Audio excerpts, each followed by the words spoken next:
everybody. My name is Ken Masson, and I am the president, or the co-president, I should say, of the Rotary Club of World Disability Advocacy. The Rotary Club for World Disability Advocacy has been around for we're in our fifth year at this moment, and we've been around. We have at this point more than 30 countries we're represented, and we have more than 70 members in the club.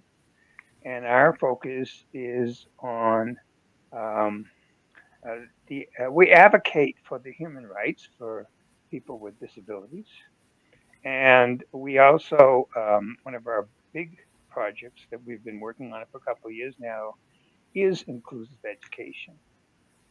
And I'm happy to have with us here today a person who has um, I think you're taking a good concept. You're taking a good concept, and you're. I think it's a good direction that you're going at. So I think it's important for people to hear what you're doing, and I'm hoping also that people with maybe see what you're doing, maybe talk to you, whatever, and model it. Let's see. Let's get into the conversation. Why don't you introduce yourself, please? Okay, hello everyone. My name is Koki Kilonzi. I am a Kenyan by birth, and currently I live and work in Tanzania, where I'm also married. Um, I have two children, two beautiful boys. One is 1 year old, and the other one is turning 4 this Saturday. And my main area of specialization is project management, and I'm the founder of Nimo Africa. Yeah, so that is basically what I do, and I have a big love for the African child, and that is it. Informs a lot more about what I do.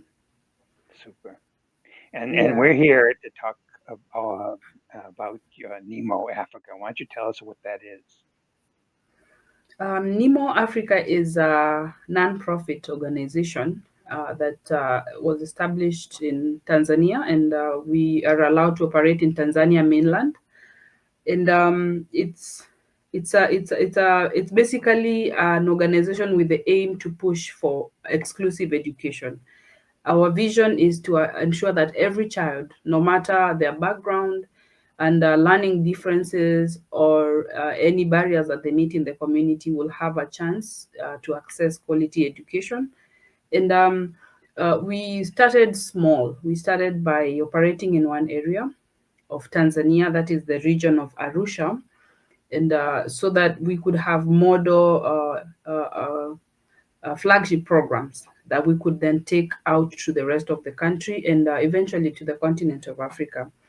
So, in the region of Arusha in Tanzania, we are in two areas, two core areas that have high registered number of students that do not do well in class, but also that have a high potential to be able to be trained in life skills to start with. And we've taken on that to be able to give the students a chance as we deepen our roots in those areas and eventually expand. So basically, Nimo Africa has established projects and programs that are, rooted around those areas. Yeah, so basically, that's what we're about. I will expound more as we continue. Okay, great. I'm interested in the name. Can you kind of explain what Nemo means? Yeah, so Nimo is a Swahili word. It's not an abbreviation. I know it's short enough to be an abbreviation, but it is actually a Swahili word meaning I am, for place. Like I am amongst you, I'm among them. It's when I first of all was thinking about a name for the organization, because I had been operating this organization way before it was ever registered. There was no name that was coming to mind that would speak, the vision and the mission that I had, and the couple of friends that I had talked to. And so, being among the people doing the work, even though not nobody notices who does it. Our motto is to just get in there, if even if it's two people, and do work. Work, do get the work done, speak for the children, even if we are not in the news headlines, because that's basically what we've been doing for years. I have worked in Tanzania for 8 years. This is my ninth year now, and since I stepped foot in this country, I've had children under my care. Children that were not able to fit in the mainstream programs that we had where I worked before. And so the word Nemo really just represented my state, that I was among them the whole time. I'm working. We don't have to shout about it. We don't have to tell people about it, but I'm among them. But also a Christian. I'm a believer, and so the part where we believe and fully understand that God is always with us is deeply rooted in everything that I do. So you are never alone. You are disabled, or you have a learning difference. You are physically disabled. You can't probably not hear people or see people, but guess what? There is somebody there holding your hand. So Nimo basically stands for Nimo Africa. I am in Africa, for place, doing the work and representing the voiceless. That's super. And a two-part question. And so, Nemo Africa has been around for how long? So Nimo Africa I've been working for over 6 years now. I had students that I worked as an education director for a different organization since I moved to Tanzania in 2017. But while here and having that position made it very difficult to ignore or to not see the gap. I would The policy of the organization was different. It was, get the best student, give them a scholarship. They're already performing well, enable them to go to the next level. The only good thing I would say probably is that they are from poor backgrounds, and then they would go to a good school and would find them. But my heart was not settled. I still was able to meet students that deserved this scholarship but would not get it because they did not meet the requirement. So I would take a few of those students and put them under my mentorship program, and I would fundraise for them without having a registered organization as such. And the numbers grew and were overwhelming, so I had to register an organization in this country by the help of citizens here, so that I could be able to do this formally. So last year, in 2024, we started the process, but we got our certificate of registration last year in January. So yesterday, the 13th, actually makes it our 1 year anniversary. So we are 1 year old, but we've been working for 6 years now. Yeah. Excellent. So, so your motivation to start this was that you saw a need, or is there another personal reason for doing it? So I mentioned that I have been in Tanzania for 9 years now, but I am Kenyan. And before I left Kenya, I volunteered at the Kenyatta National Hospital, which is a big hospital in East Africa. It's a referral hospital, a government hospital, which means everybody goes there. They're referred to Kenyatta National Hospital. So I volunteered in the pediatric ward as an educator. Back in Kenya, I worked as a Christian educator. I was a project manager for another Christian organization. And I volunteered there for 2 years. And even after I moved to Tanzania, I would go back and still go to the class and try to help out. And during that time, I had the privilege to work with many children with disabilities.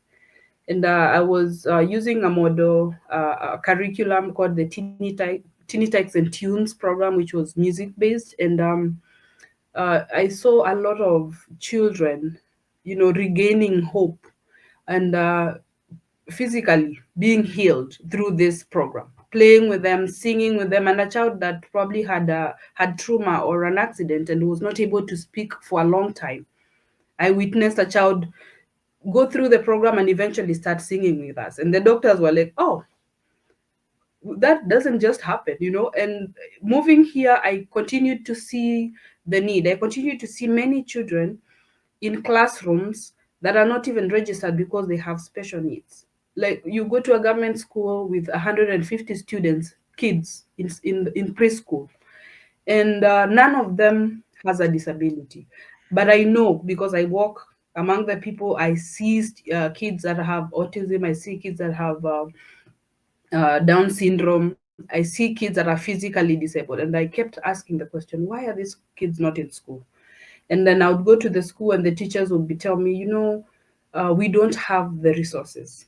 It's just one teacher for 150 kids in like one class. So if I get a child with special needs, eventually they just have to go back home because they don't fit. They don't have anyone to take care of them, and I have all these other kids to take care of. So there was this big gap. I was working with the best of the very best, the best of the best schools, but I kept going back to these primary schools, government schools, and asking the question. So I went as far as the ministry. I was referred to a school that takes these students that are not heavily dependent on a caretaker. But I still thought, no, there must be something else that we can do. We can start from a school and from there move to the community, because that's the goal of Nimo Africa. We are not at the school to stay. We are at the school because the community would trust a school to bring their child. They wouldn't bring a child just to my house, which is probably far away from, the community itself. But they will bring a child to the school. They will bring the child to a church where now Nimo programs can be applied to this child. And then we can move now the project to their homes. So basically, my work with children with disabilities started a long time ago. I have been a Sunday school teacher, so I have one-on-one experience with this. And I know it's as heavy as it is for the kids, it's also as heavy for the teachers, given that they don't have the training or the proper curriculum. So that's basically it. But also, I have a brother from a family of five. I'm the only girl and the last born. And the firstborn, my brother, who is right now he's 44, is disabled. He has a learning difference that we were not able to identify actually until when I opened Nimo last year and started asking questions. I started working with Dyslexia Tanzania and asking more questions. Like, what else is out? I just couldn't say, my brother has this and this because I have not been able to know. But he was not. He was put in the normal school system. Did standard 1 to standard 7. That is the primary school level for Kenyans back then. And he repeated the classes so many times that I caught up with him, and yet I'm the fifth born. And then he was taken to secondary school but could not go beyond the second level, which is Form 2.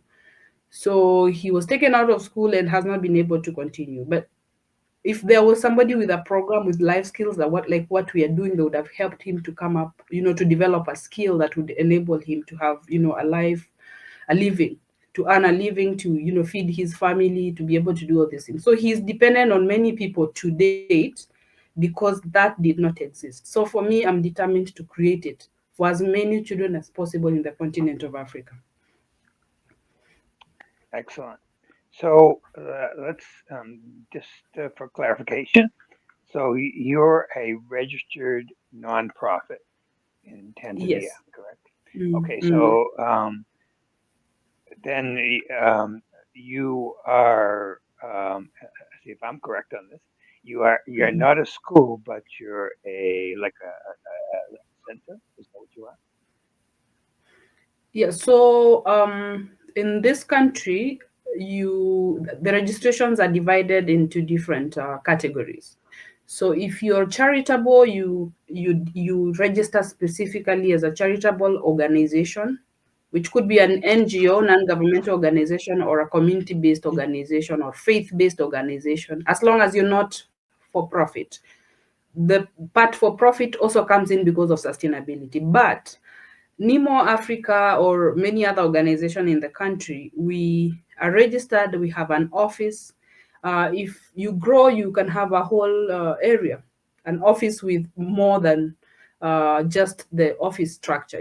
We have a center, like our goal is to have a training center, to have a big training space, to have model gardens for the community, to have workshops and things like those. So that is the center. But our registration does not limit us to a space. We take the resources to the people. So the NGO basically operates like a movement, except for the part where we train. Our goal is to advocate, to do advocacy, to do other. We want to have a model farm. We want to have a safe space where kids can come from the community, from the schools, from everywhere. Once we have established we have our model running and a curriculum running across the country, we want people to be able to come there. So it's not a center. It's not like a church where you build a church and everybody comes to it at first. It's you go into the community, we talk to the people, we work with them, and then eventually when we grow, we have the training centers. And so people will be able to come to us, but our social workers, our community development workers will still continue to go out to be able to reach out to more people. Okay, so what it really interests me, and we'll get more into this discussion on it, is you're basically like a supplement for the regular school system. Is that correct? Yes, for mostly the government schools, because that's where the need is, that's where the gap is. One thing I did not mention, Ken, is that through my research in Tanzania, I started by working with secondary schools and universities, high schools. That's what the secondary schools here go from one level called the ordinary level, and then advanced level, then university. But I was not recruited to work with the primary schools. And so I started to see the gap between the students moving from the last year of primary school to the secondary schools. It was it was off. It was 50 students graduate, and then 10 only managed to go. The rest of them are failing exams. So that for me, of course, not coming from this country, I was trying to understand that, and it took me a while. But then I came back to realize that it was the environment, and a lot of students have learning disabilities that have not been touched to date. I know of dyslexia, Tanzania, nobody else, and I am here working for 9 years. So that gap, that huge gap where a student, I have many girls with me to date that stay with me. Some of them I've been able to take them for vocational training. They just couldn't pass that exam at standard 7, which is also offered in Swahili, and it's in the government schools. So because we cannot register a school that would take everybody in the country that has disabilities or that has learning differences or just needs somebody to listen to them, then it's better to go to the schools and start after school hubs that will now enable the kids in school, out of the classroom, or after school. And then, like I said before, go into the communities and find the kids that have been hidden from coming back to school, that have seen the barriers. If a child has a physical disability, the school doesn't have the infrastructure, we are coming to them, we are bringing the lessons to them, we are bringing the love to them, basically. So yeah, that is the end goal. Okay. So the age group we're talking about is what of the students? So in my operations, because again, Yeah, I wear many hats, but yeah, with Nimo and Africa, we try to also it's practical a bit for us to is in like right now we're just beginning. We are dealing with 4 to 14 year olds because okay, of it's a formative age, but also it falls within the school system that we are working with. okay, good. And so this is basically activities that happen after school Mhm. or on the weekend, correct? Yes, these are after school activities, and also during the holidays when now they are free from the school calendar. Now Okay, we have the freedom to call them for programs. okay. Yeah. And so here's the thing with you being like a, I mean, I don't know if that's correct term for Nemo Africa to be a supplement. Is that correct term, or is there a better term than what I'm using? I think I would say the Nimo clubs are the supplement because Nimo Okay, Africa is the big umbrella. so you're either adding to or filling a gap that's not being filled by the public school, correct? Correct, correct. Yeah. Okay. So, and you and I had a chance to talk before this, but particularly with kids, children with disabilities, 90% do not go to school. 90%. Mhm, So by by something, or maybe those 10% that are going to school are not mhm, being properly um, educated because of the fact that it's there are so many kids that other kids are in that school in addition to the children with Mhm. disabilities. And sometimes it's the case too that the teachers are not properly trained to work with a student with disability. Um, Mm. no fault of their own. It's not available to them. So the reason I'm getting to is that I assume that what some of the activities you're doing, particularly with students with disabilities, are you have some expertise in the field, so you can help work with those students. Correct. Mhm. Okay. Yes. The other Mm. thing is you also work with students that do not go to school.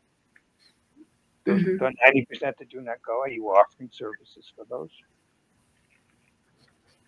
Yes. So, like I explained before, for us to be able to formally go to any community institution, a school, a hospital, anything. So, in the country, you have to at least have a registration. You have to have something to show for it. They have to ask you, did you go to the ministry? Did you get a letter? So, we got registered last year, January.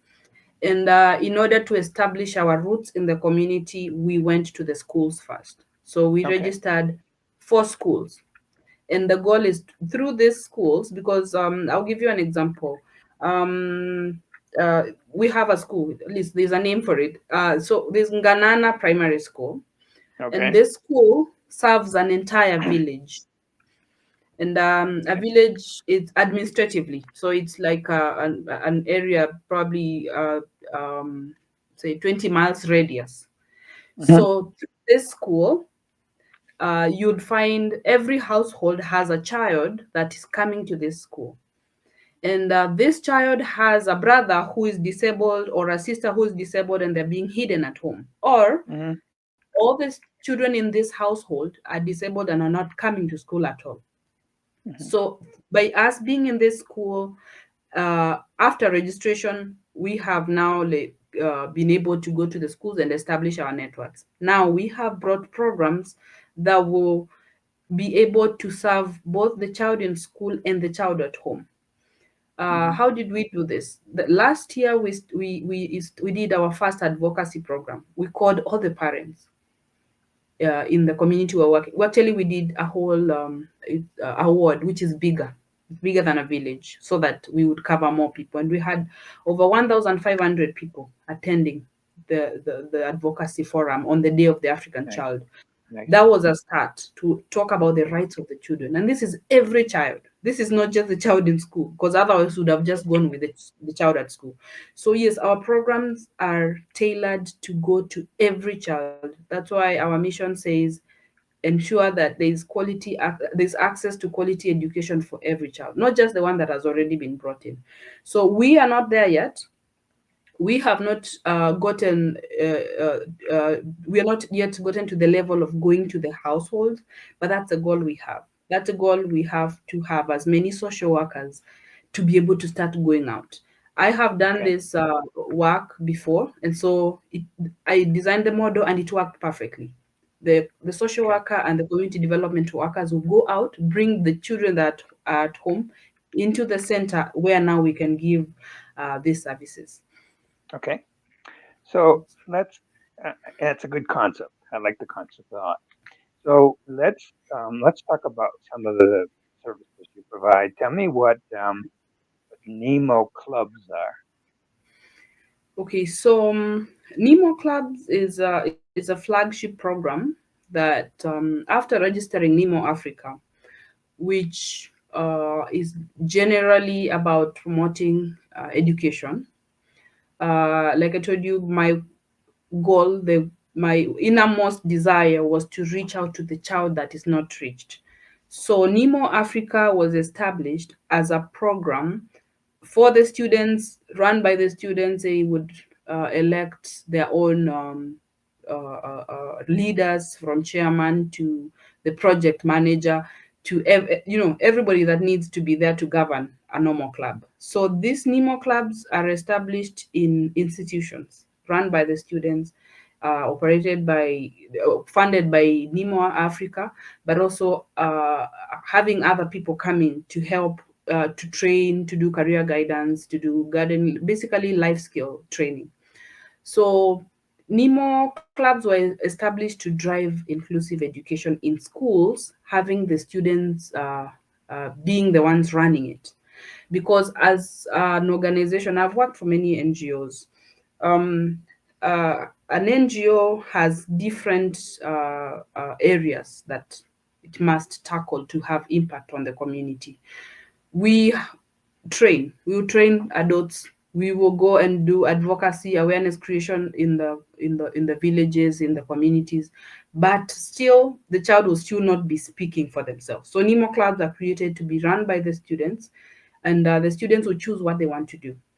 In our case, our students have chosen to do gardening. They have school gardens, and they can run gardens in their homes. So what we are doing is teaching them how to do modern gardening techniques, how to be able to do drip irrigation by just using a jerry can, how to be able to farm vegetables that they can sell, and then have some seed money to do something else. We are dealing with communities that have families that are very poor. Their kids, that their parents are not able to afford a lot of things, and so we teach them how to do financial management, how to be able to invest, to make money first. We give them some seed money. They will buy what they need. We all the time we are with them. We are helping, guiding them, advising them. But they choose everything they want. Then they will have their corporate garden where they will plant everything. Then eventually they sell the vegetables. Throughout the whole thing, we are teaching them life skills, communication skills, teamwork, everything. And we are targeting these students that it's for everyone. It's everyone comes to the club, but we're targeting that student that would normally not do anything. They'll sit in class from morning to evening, go home. They'll be pushed through the classes to standard 7 and probably fail, mostly because they had probably a disability that nobody noticed. That is just one of them. Gardening, we have debate clubs to help students gain confidence, learn English, because in Tanzania, amazingly, students learn in Swahili from preschool to the end of primary school, and then all of a sudden you're in secondary school and it's in English. So they come from very poor backgrounds. Nobody in the family speaks English. The teachers themselves are struggling to understand English, and then they go to secondary school and eventually fail because they cannot understand the language of instruction. And that's for every student. So imagine for a child with learning disabilities, they don't even make it through to Form 2. So we have the debate club to help them speak for themselves, stand up for somebody else, learn language development like skills, and many other things. We also bring other people to come and talk to them. So it's not just us. We are an umbrella that will bring different people to come and say, are you having a difficulty in this and this and this? This is what you could do to be able to perform better in school, to be able to perform better at home. And through our tree planting program, which is also a Nimo Club project, we allow them to take a tree home and take care of it until it grows. So we're teaching them to be responsible, to be able to take care of their own environment, because that's another problem. So Nimo clubs go to the students, and the students will give us a list of the things they want to do: projects, money making, or taking care of the environment. At least we've drawn the line between at least those two, so that we don't spread too wide. And there are reasons for every project. So we create curriculum to go with those. Same as Bible study for those that choose that direction, because again, there are reasons why we can't do it everywhere.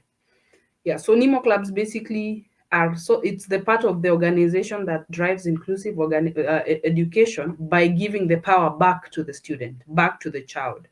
And ultimately, honestly, in my brain, in my heart of hearts, I would want Nimo clubs to operate everywhere.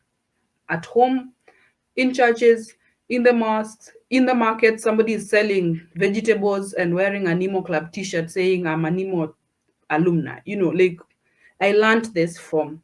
So it's not just for schools. Schools is where we have started.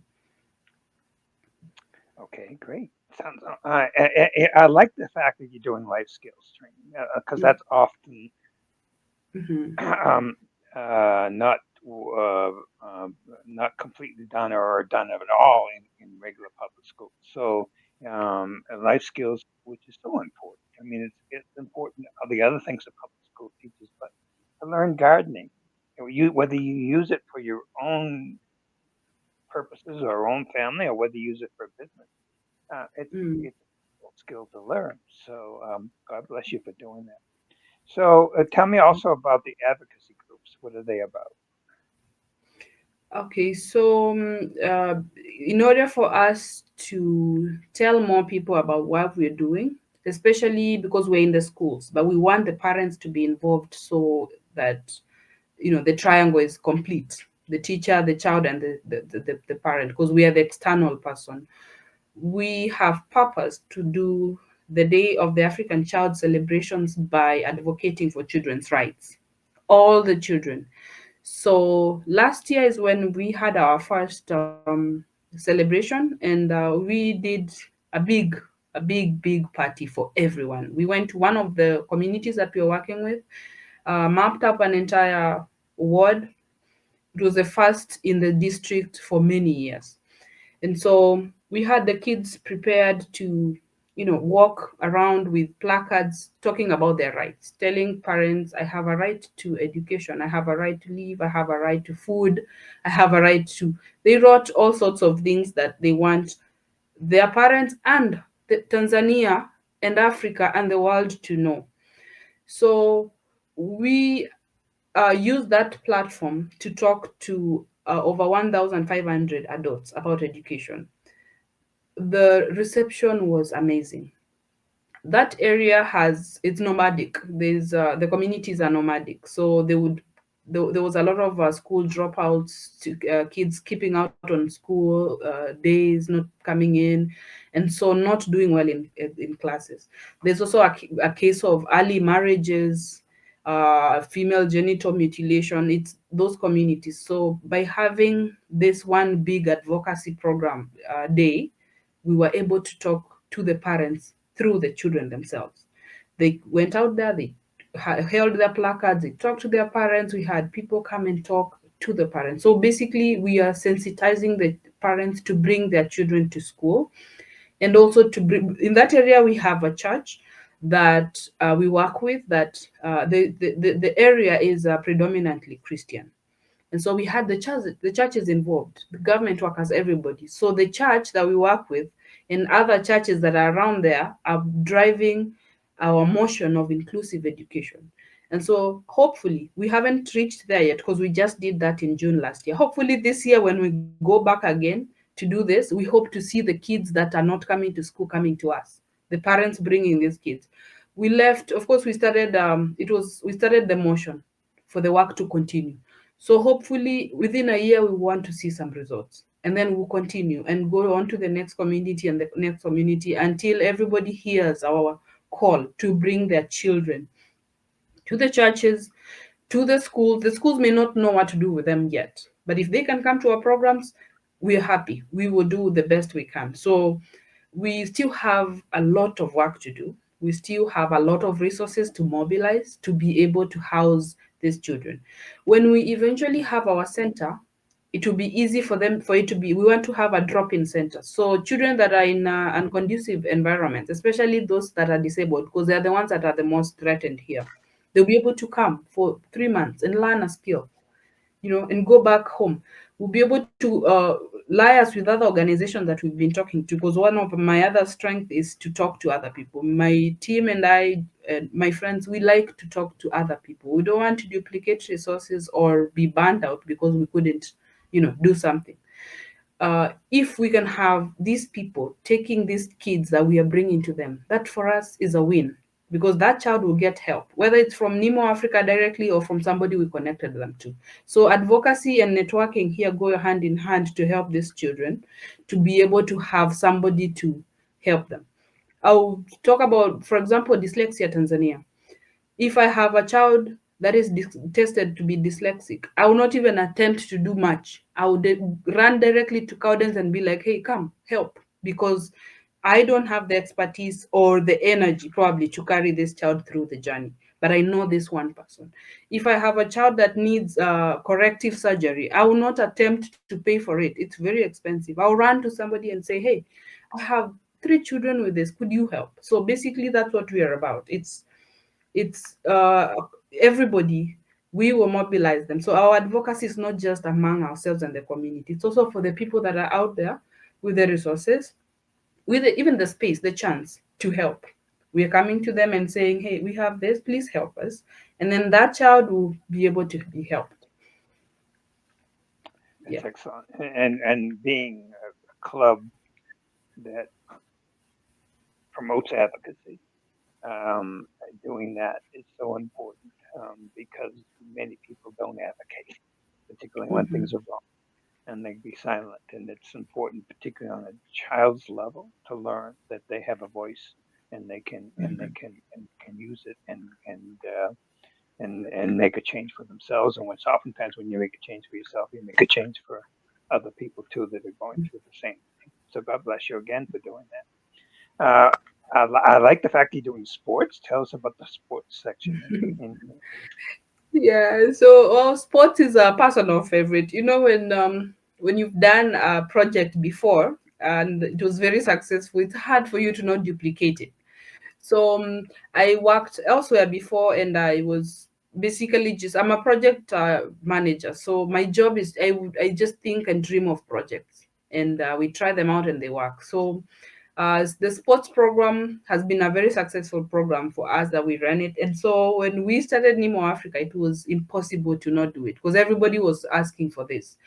But the goal for this again is to keep the kids in school, to give them the discipline to work hard in school. Because if you're in the football team and you're not performing well, then you have a sit down with the teacher.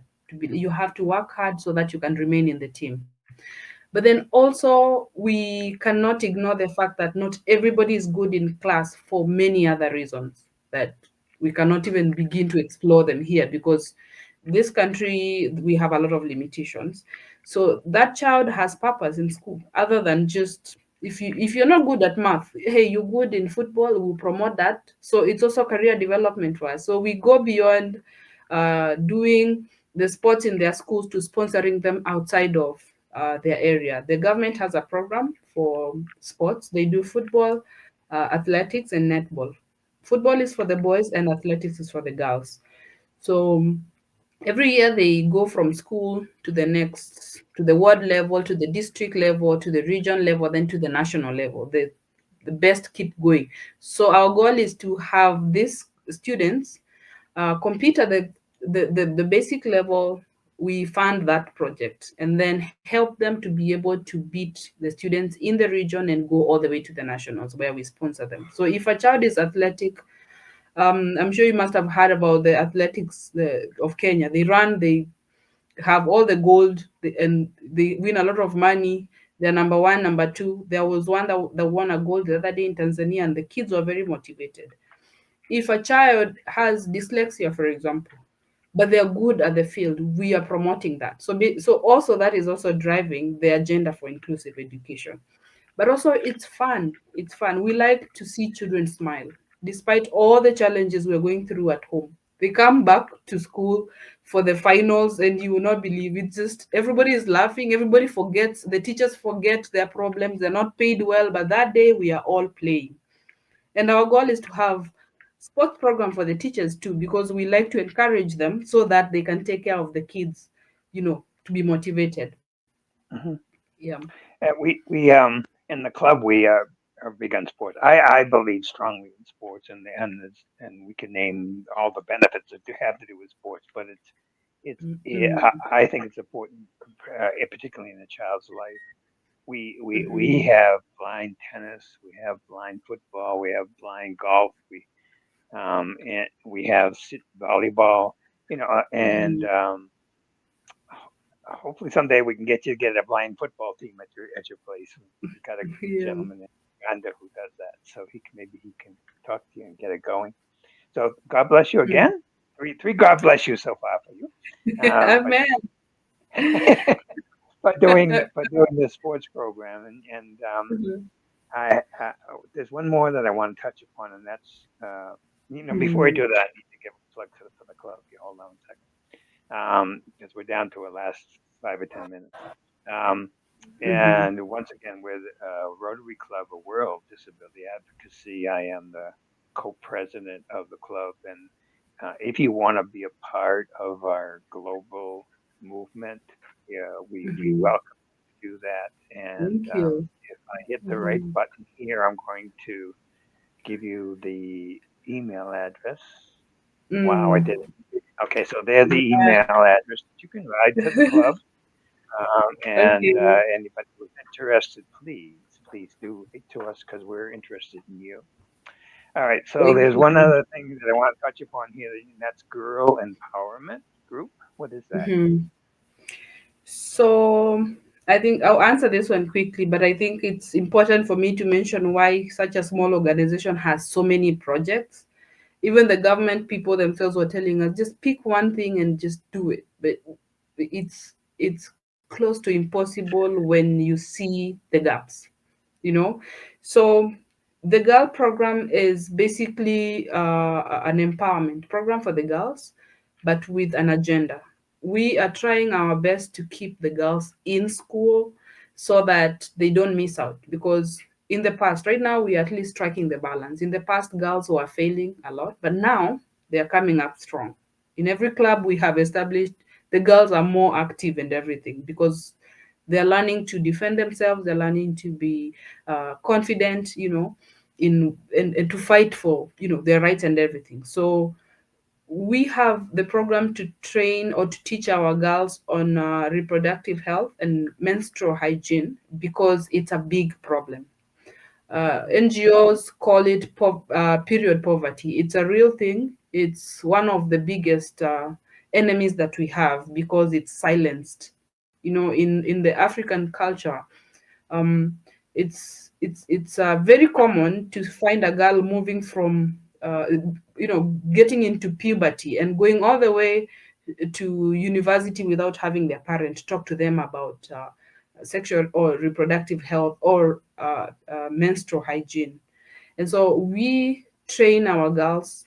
We do it ourselves, because I have done this also in the country of Tanzania and in Kenya for many years. But we also bring in people that are experts on this, non-profits that are just entirely doing this program. That's our goal this year, especially so that they can train the boys as well, so that the girls are not stigmatized and don't feel confident enough to come to school when they're menstruating. So this program is meant to strengthen the girls, to make them be able to be in school every day. So it's a school program for now. We still haven't found a leeway to go into the community with it. But previously, I have targeted young women and young mothers, school dropouts, and people by using dispensaries and churches. But for now, we are targeting students in school and making sure they stay in school, and also they stay on top of things. They learn, they're ready. We equip them with kits, sanitary kits, everything that they need. We give them small packs, and they're able to use that and be able to stay in school. And again, I'll emphasize, a lot of the communities that we have decided to work with are with the kids come from poor backgrounds, so their parents are not able to afford them this, so they drop out of school for lack of this. Some will just drop out and get married, and others will have teenage pregnancies because no one is talking to them about it. So good thing, for the past 5 years, a lot of people have come up and are doing these programs. And so I can rest and just call a friend and be like, do you have extra kids? Would you like to come and talk to these students? So it's a program that we must do. It's a necessity. Yeah. But also we're encouraging more girls to, take up sciences and stuff, technology and mathematics sciences. So yeah, that's what the girl program is all about. Okay, so yeah, what you're doing there is actually a universal problem, or a universal need, put it that way. That Mhm. needs a lot, needs to be done in almost every country. So you also mentioned right at the beginning that your is religion is part of the base of your this organization, Nemo Mhm. Africa. Yes. Is religion part of that? Yes. So again, the because by registration, NGOs are not faith-based there's a registration for faith-based organization. NGOs, you can proclaim your faith, but by registration, you're not known as that. So for me, it's very important for me to put it out there that I am a Christian. And so I will attempt to the best of my abilities to speak about Jesus Christ in what I do. I have done child evangelism for many years. Since I was a child, I was trained, and then now I do it. So I find ways in appropriate environments to do this because, again, my country here is almost half and half of two different faiths and or religions, as you would put it. So there are places where we have to go slowly, in getting this across, but there are places where we have established even Bible studies, which it's appropriate. But in everything that I do personally, I have two friends that I work very closely with. We have agreed to make sure that people would know that Nimo Africa is rooted, in the scriptures. Okay, that's great. And so my final question for you Hmm. is, so you still a fairly young organization. Where do you see Nemo Africa going? Okay, so we have personally, I have things that are immediate and things that are long term. As a young organization and as a professional, the first goal or vision is to make sure that in the areas that we are currently operating right now, we deepen our impact. I talked about the gardening project. Everybody is asking for us to come to them. Can my child join this? Can we do this? I've had people from Kenya talking about us doing something there. But in the meantime, we want to have a model that we can say, if you go to this place, you see what we are talking about. People need to visualize it. People need to have a mental image of what a Nemo club garden looks like. We want to have that two schools debate that is well established. They understand this. So deepening the impact in the area that we are working at right now is our immediate goal, so that we don't spread too thin and not have the time or the resources to reach every child. Because, like I said, and I mean this by every way possible, we want to reach every child. We are limited in many ways, but we will get. We I'm sure I trust in God that we will be able to drive our motion even to the homes, to everyone. And then long term, out of now these models that we have, we will spread everywhere else. We will spread to the country. We will have schools signing up Nimo clubs, saying we are going to establish a Nimo club in our school. We will have agents talking to them about them. We'll have people guiding them through them. For places that we do evangelism, we've started developing materials. I wouldn't speak much about this because for me, it's been a personal project for many years. I've developed a lot of Christian materials. And you see, with a curriculum that goes with that, it can go anywhere literally, even outside of Africa. So that is a long-term goal, is to go beyond to take now this it's, I would say, the gospel of Nimo Club everywhere else, Nimo Africa. And then also we want to have a sustainable model so that the programs sustain themselves. The Nemo clubs will do that automatically because we want the kids to be able to sell their products, sell their tree seedlings. Today, I myself and my friend were visited this organization that is doing sustainable farming, and we grafted our own avocado trees. It was not very challenging, but it looked like. But then we eventually went home with one. And if we have our kids grafting their own mangoes and avocado trees, we hope people can come and buy a priced avocado tree for $20. It's not worth it, but like, and sustain the program. do the able child, like we would say, can be able to buy things that the mother wouldn't buy for their disabled child at home. Sustainability. Everybody is speaking about it right now. For us, we want it to be a reality.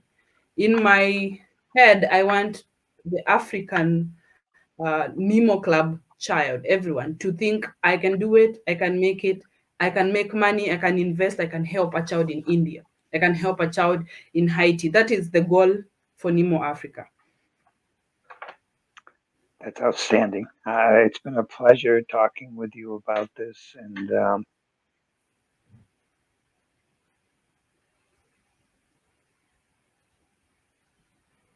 hear what you're doing. Somebody in Tanzania, or maybe in the on the world, and want to know more about it, and maybe try to start something similar. Um, Mm. I thought about this beforehand, and I didn't. Sorry. I would have your website. Maybe you can at least give it if you or how can people get in touch with you? Maybe that's whichever way you want to Okay. do it. And I will add the website later on to the description. Okay, so I realized that if I try to touch my screen, something keeps moving. But then if you Yeah. can probably type it, then that would be okay. So our website is www.nimoafrica.or.tz.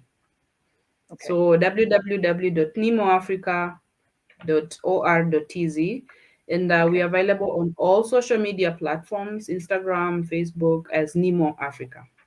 Okay. So, Great. and on the website, there's a local number, but which is very efficient on WhatsApp, which is global in, well, in Hmm. many places. So you can, anyone would can message us through Messenger or on Instagram, direct messages, and we will be able to respond. And we are we are open for everybody's ideas, and everybody. If you're ever in Tanzania or in Arusha, we are open to have a coffee, a cup of coffee, the best coffee there is, because a lot of us at Nimo Africa are all about coffee. We even post about it. Yeah. So we are Uh, available online and physically. And if we're ever in it, your country, tag us, or we oh will tell yeah. you, and then tell us you're in this country, and we are available to talk to any child about anything. We are experts in Okay. children development, psychology, and theology. It's a beautiful website. You had somebody who really knew what they were doing when they built that website. Mhm. For I was very impressed with it. So very good. Thank you so Mhm. much. This has been a pleasure talking with you, and I look forward to watching your development, and also Mhm. to maybe the club can do more work with you on this kind of level. So I look Mhm. forward to it. Thank you very much. Thank you so much. I am very happy to have been here. And thank you. This was a good opportunity.